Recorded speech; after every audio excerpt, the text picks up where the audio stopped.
Hey, welcome back. It's Mr. Jane, and you're watching Electric Avenue. This is episode 2, where we're going to talk about all things in the electric vehicle space here in India. So let's just jump right into it. So, first thing we're going to talk about is, as usual, we got 5 things. We're going to talk about the monthly EV registration numbers for January 2023.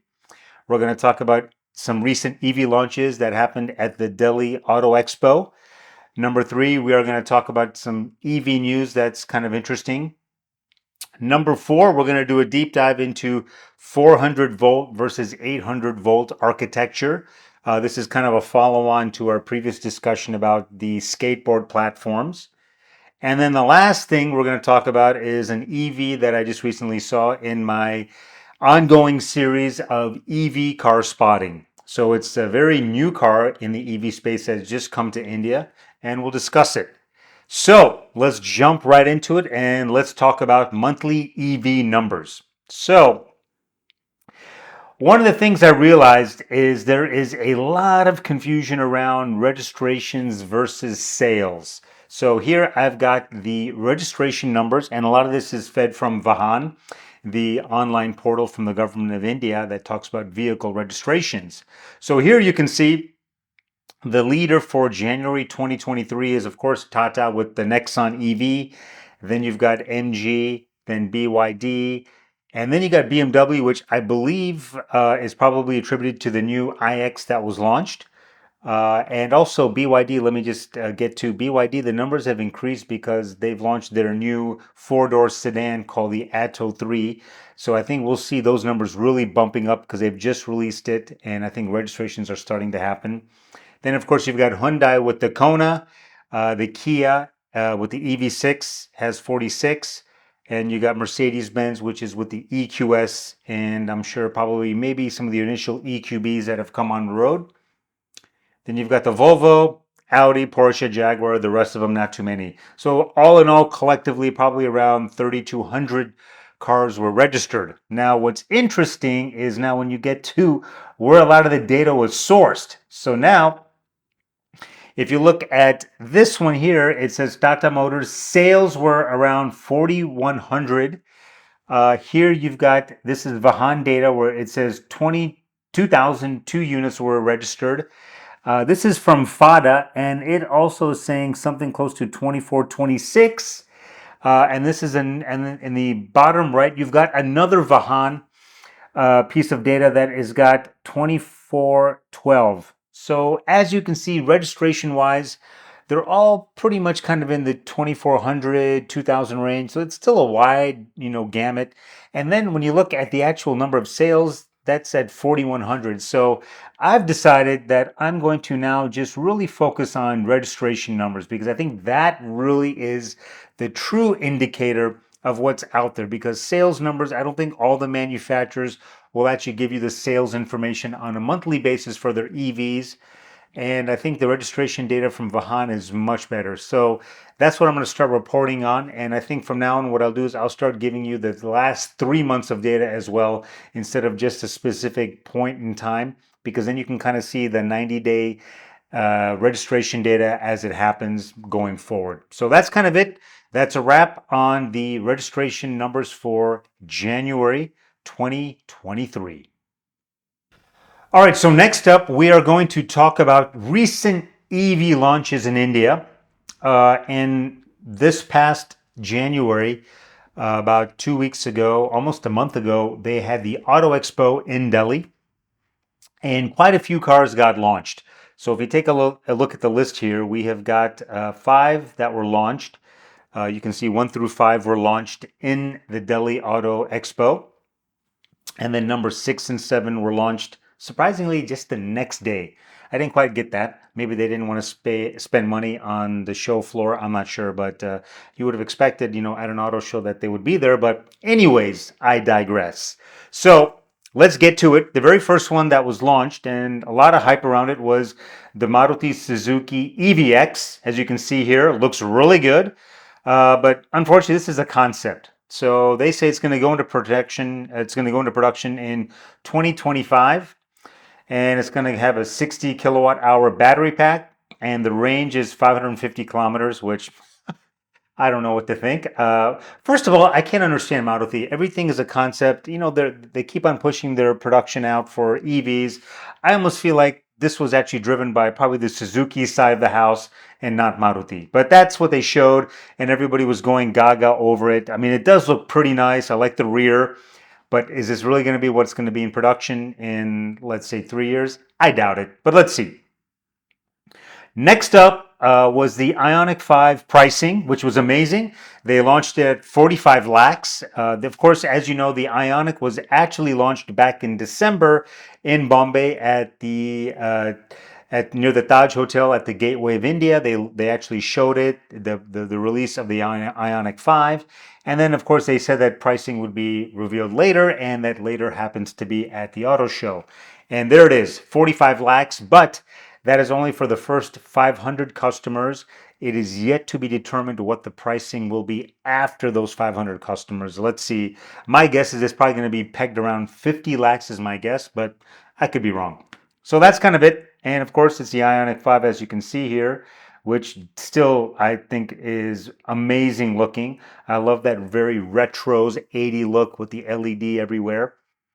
Anyways, that's the Ioniq 5 pricing. And of course, the House of Tata revealed their Harrier EV. Again, this, I fail to understand why the Indian manufacturers, Tata, Mahindra, and Maruti, all are talking about products that are 2, 3 years away. I just feel like they don't have anything. And so they just keep on pushing out the timelines. And this is a perfect example. This is the Harrier EV, and it's a little bit surprising that it's coming from the House of Tatas because they've got the Nexon, but for some reason I think everything else is just taking a long time. So this is the Harrier EV. It's coming in 2024. I laugh. They say it may have ADAS. I mean, that's a pretty big thing to say we might have. Anyways, ADAS is all the additional driver advanced safety features. This is a Gen 2 platform from Tata, which is both ICE and EV platform. So still it's a hybrid platform, not the best, as you know, but they, I think, are still trying to gauge how many cars they can actually sell in the EV space, whether they want to have a separately dedicated EV platform. And they didn't talk about the battery pack size, but they're saying it's going to have a 400-kilometer range. I've just realized with whatever range I've seen in India, I think I'm just going to take, 80% of what they say is what it's going to be.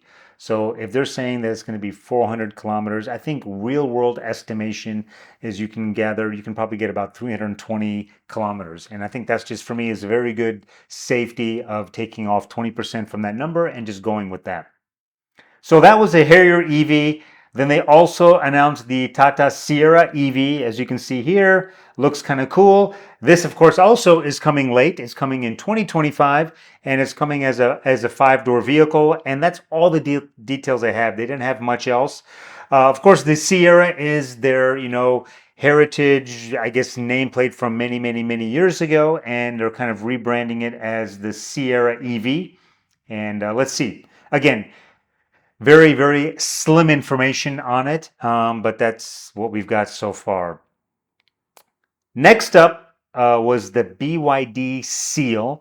And if you're not familiar, BYD stands for Build Your Dreams. And it's actually, you really can't see it here, but that actual thing says Build Your Dreams, BYD. And they are coming in with a four-door. And they're saying these deliveries will happen in Q4 2023. So a little bit more realistic in that it's coming in the next 6 to 9 months. It's got an 82.5 kilowatt hour battery pack, so very nice. And this is using their new CTB construction, so that cell to body technology instead of the blade technology that BYD is so well known for. So this is something even more unique and more apparently better density, better performance, all of that. And what the real killer stat of this car is the 0 to 100 kilometers in 3.8 seconds. So that is fast as can be. And this is the BYD Seal. So let's see. I'm very excited about the BYD company. As I say, it stands for Bring Your Data to China. So we'll see what happens with it. But at least they've got a realistic date that it's going to be sometime soon, as opposed to saying, hey, we're going to launch it in 2 years or 3 years. Next up is the MG4. So this looks very nice, and it was shown at the show, but they're just saying they're still considering it. So they're trying to get the market reaction, whether this is something they should bring or not. This is built on SAIC's battery tech. It's called Rubik's Cube. And if you're not familiar, MG is an old British nameplate that was actually bought by SAIC, which is the largest car maker in China. So although it has the heritage of a British brand, it is built and designed in China as we speak. And this MG, if it does come to the shores of India, will come in either a 51 or a 64 kilowatt battery pack. And the all-wheel drive version will kick out close to 450 horsepower and 0 to 100 in under 4 seconds. So very similar to the BYD Seal performance stats. I think really now most car manufacturers in the EV space, if they can bring it down to 4 seconds, that's kind of the new benchmark. Of course, Tesla Model S Plaid does it in 2 seconds, which is just unreal. But anyways, I mean, who would have thought a brand like MG or BYD would be able to, create such fast cars? But that's where we are right now, the state of EVs. So here's a shot of the back of the MG4. Looks pretty cool. I mean, I think it's quite nice. I think they should bring it. As you can see, it looks like it's a hybrid hatchback, so quite nice. So those were the cars that were shown at the Auto Expo. And then after the auto show was over, Citron from France came out with their EC3. That naming is the most lame I can think of. And once again, pricing was not announced. One thing I cannot understand is I understand where these manufacturers want to get as many news cycles as they can, but I really can't take it where they launch the product and then tell you that the pricing will be available later on. And this continues. The Ioniq did it. Every brand is doing it. I think it's so they can get 2 news cycles. One is the launch and then one is the pricing. And this is an example of it.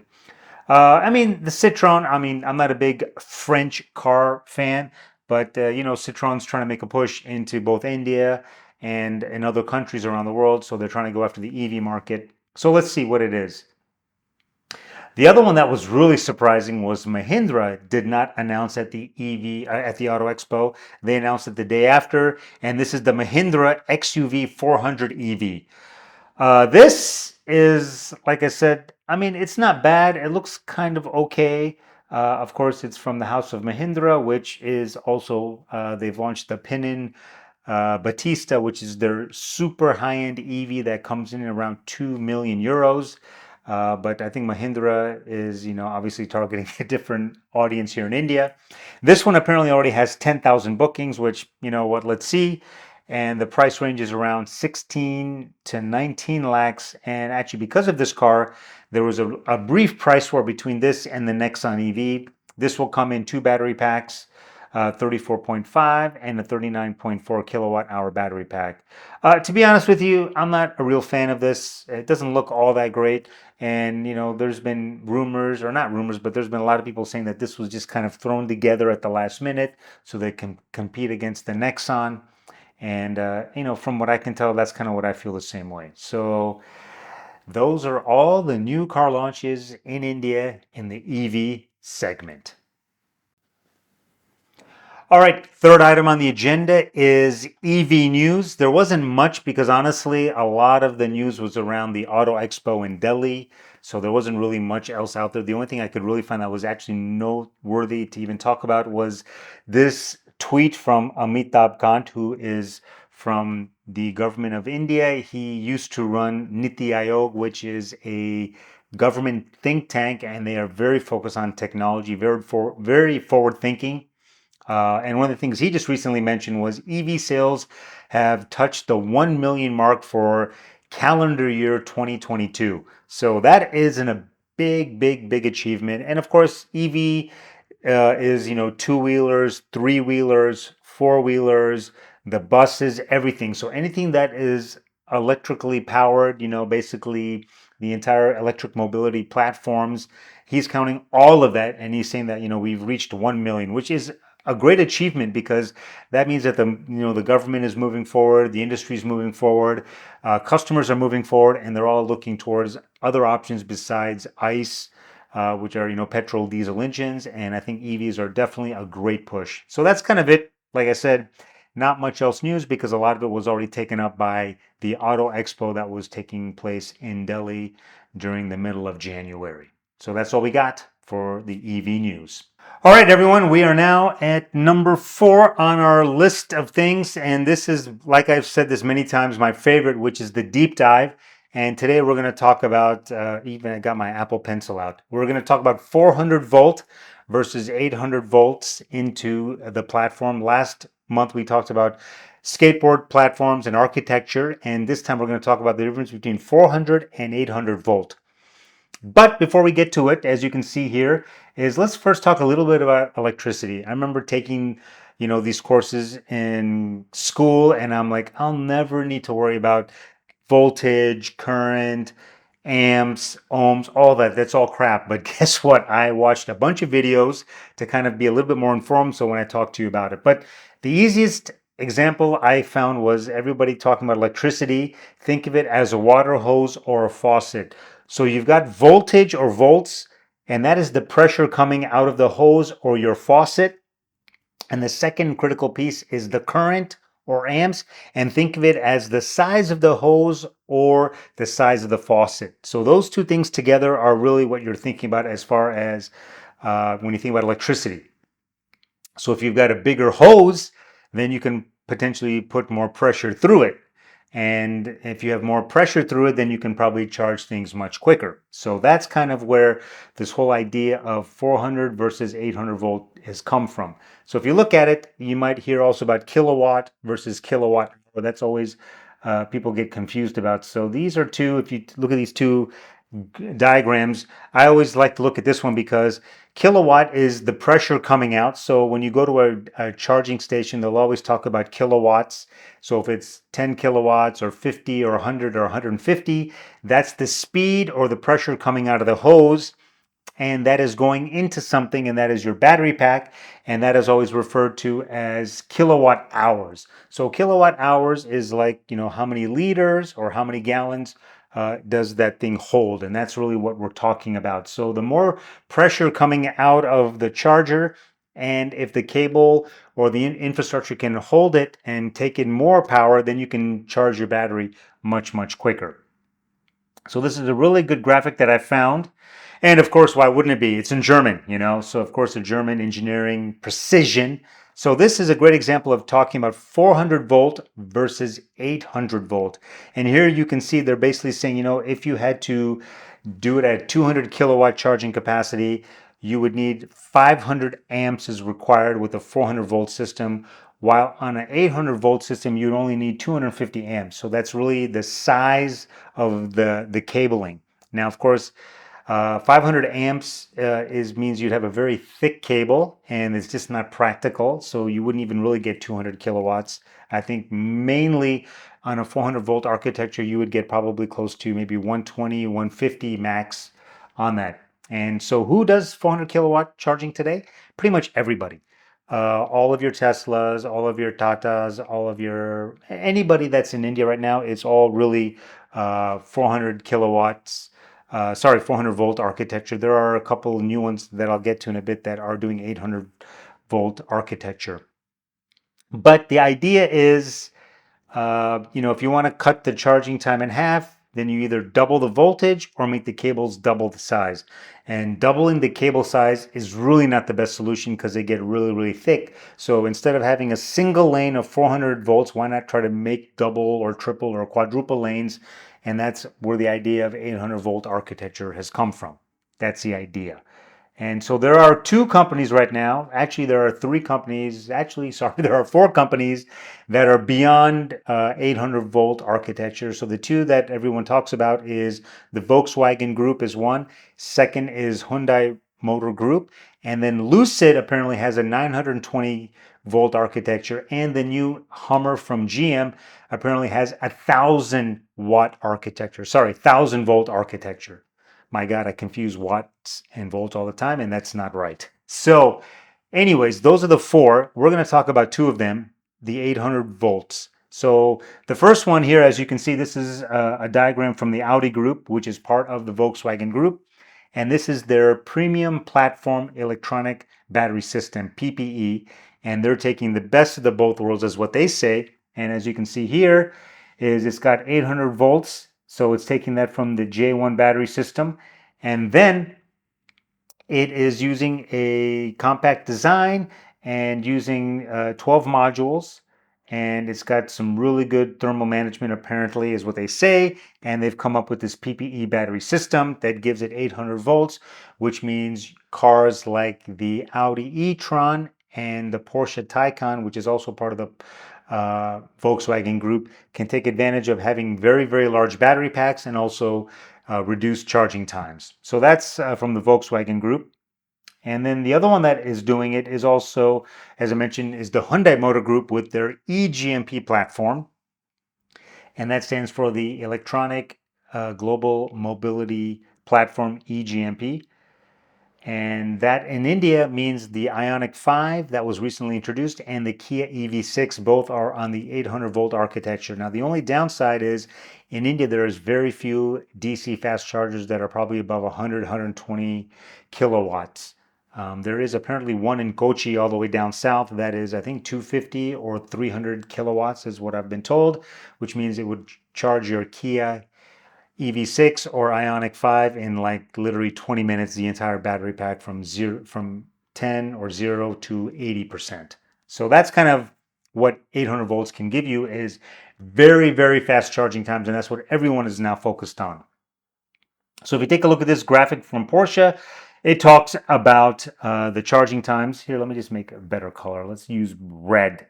So if you see this, this is the Taycan base performance battery, has a 240 kilowatt charging, and it goes all the way up if you get a Porsche Taycan Turbo S with the performance battery pack. It can do it almost double at 460 kilowatt charging speed. That is pretty crazy. But that's, of course, you need that charging speed, DC fast charging, and that's not offered anywhere in India as of now. But of course, obviously outside India, probably everywhere. So that's kind of where we are with Kia and Porsche. Next question is, wow, that doesn't make sense. I understand Porsche and Audi, getting 800 volt architecture, but how in the hell did Hyundai jump on this bandwagon? So interesting story. They both Volkswagen Group, or I think in particular the Porsche Group, and Hyundai both invested in, it's a company called Remats. So although it looks like it should be pronounced Rimac, but it's actually Remats. It's a Croatian company. And here, when you look at this graphic, you can see that Porsche ended up buying 22% and Hyundai bought 11% of the company. And I'm guessing part of that was not only were they buying equity into the company and giving them money, but also a sharing of their technology. And that's the reason why Porsche is using this platform, this 800 volt architecture in both the Taycan and also the Audi e-tron series. And of course, on the Hyundai side, you're seeing that in the Kia EV6 and the Ioniq 5, and probably a bunch of others coming out of both of the companies. And that's the reason why they have the 800 volt architecture, because Remats has done a lot of stuff in the high performance EV space. As you can see here from this image, this is their Navara, which is their really fast car. I think it does 0 to 100 kilometers in 1.8 or 1.9 seconds, which means it is the fastest production car ever. It's just slightly faster than the Model S Plaid from Tesla. But that's Remats. That's their whole company. That's what they do. And of course, that car is probably 2 to 3 million, whereas a Plaid is probably 120, 130,000. So that in a nutshell is 400 versus 800 volt architecture. I'll leave you with this graphic because I think it's one of the best. And I'm sure if you're an electrical engineering student, you must probably want to shoot me because I left out probably 80% of the things, but this is more for the layman to kind of understand why you would use 400 volt versus 800 volt architecture. And everyone's moving towards 800 because it all comes down to one thing only, and that is reduced charging speeds. Everybody wants to reduce the charging times, not the speed. They want to double the speed, but they want to reduce the time. So they all want, I think the goal is everybody wants to be able to get to, you can recharge your car in less than 5 minutes. And I think that's where the industry wants to go, because that is what the average time it takes to fill up your gas tank or your petrol tank is. It takes like 5 minutes. So that's what everyone's shooting for. And I think that's what's going to happen with technology. So that's it in a nutshell. 400 volt versus 800 volt architecture. If you have any questions, comments, leave them in the YouTube comment section. I'll get to it, and I'll hopefully get someone that's more qualified to answer them, and we'll get you the right answers. And that's it for the deep dive on 400 versus 800 volt architecture. All right, the last section is my monthly EV car spotting. As you know, I love to spot cars all over Bombay, EVs in general, but of course I love supercars. And as you can see here, I still love the Porsche 911. I love Ferraris. I love all of that. But, this one I recently saw, which is the new BYD Atto 3. Here you got a really good image of where it actually says, build your dream, BYD, build your dreams. So this is the Atto 3. And I must say it looks kind of nice. This is what it looks like from the back. This is what it looks like from the front of it. So BYD Atto 3, they just started giving deliveries of this car, and this one is on road around 34 lakhs, and they've said around the first batch of around 340 were delivered in January 2023.